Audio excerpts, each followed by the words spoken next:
Thank you, Jen. Perfect. And I think we'll have more on that with our final speaker, Dr. Torre.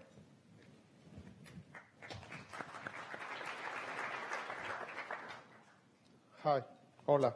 Good afternoon. Here's the first one, please. Okay. In this talk, I'm going to present the information of having strong organizations to achieve sustainable fisheries. My main focus will be small-scale fisheries, which includes 22 million people from 136 countries, catching half of the production in the world. These fishers go to work every day and in the majority of the cases encounter chaos, competition, difficult to access markets, and recently, impact of climate change in their fisheries. Legal fishermen don't want to break regulations. They just want to fish and sell their products. However, there are too many ways to be illegal. For example, in Mexico, you can be illegal in 255 different combinations. From having not the fishing permit, the fishing boat, for the boat, to not complying with the correct fishing zone, capture, gear, season, target of species, plus all the labor and security laws and other regulations. And most of these fisheries live in small communities in very far places. Again, in Mexico, just an example, there are 12,000 communities, coastal communities, with less than 50,000 people. In these communities, the promise to be better opportunities and markets not always arrives as we are expecting. These communities are in constant adaptation to be resilient to the daily opportunities. They change every day. Finally, always the weather. You never know how will it be it. Nevertheless, fishers always go to the hope to have a better day than yesterday. I have been working with fishermen for the last 25 years, and where I work, we identify, and we work in 12 communities in Mexico, 3 key ingredients that are in the screen. First are the human development skills for community leaders. We know that in each community, in each of these communities, are a natural-born leader that see the common good of the community, but integrating the environment. Just a small story. 2012, I was in a small community in the Gulf of California and was talking with a fisherman, and I asked, what are you going to do tonight? And he said, it's movie time, it's movie night. And what is that? And he said, every Friday or Saturday, I rent a movie about nature, Discovery, Nat Geo, all these movies, and present to the kids.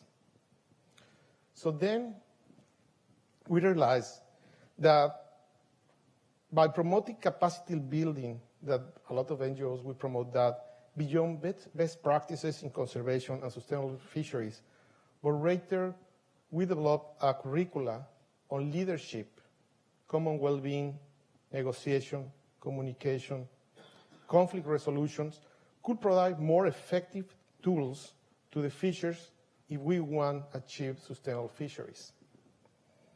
In this photo, we can see a fisherman that is a hero, a lobster hero from the Mesoamerican Reef.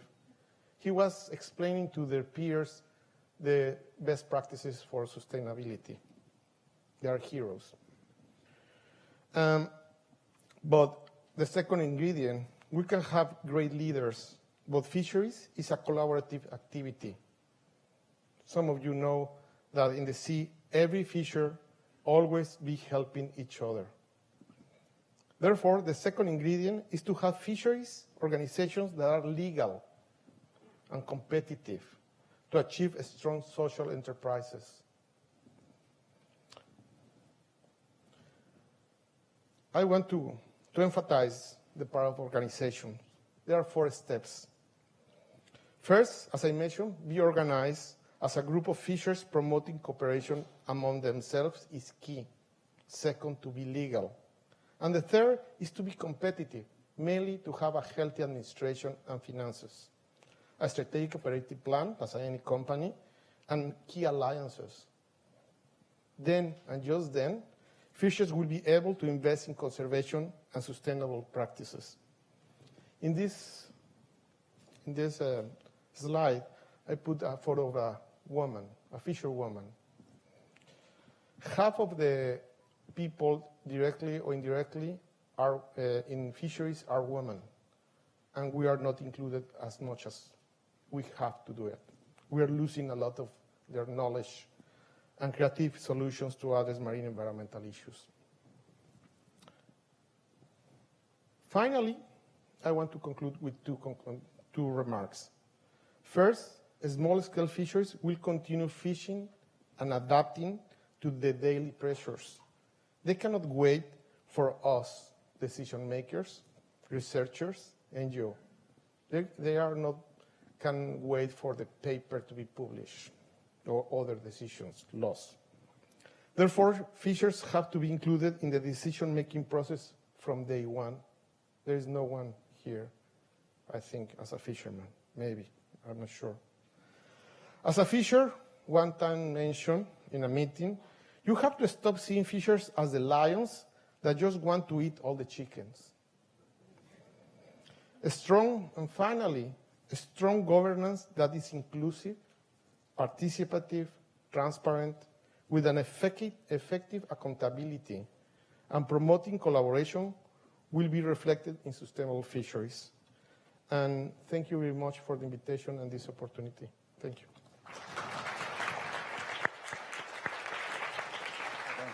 Thank you.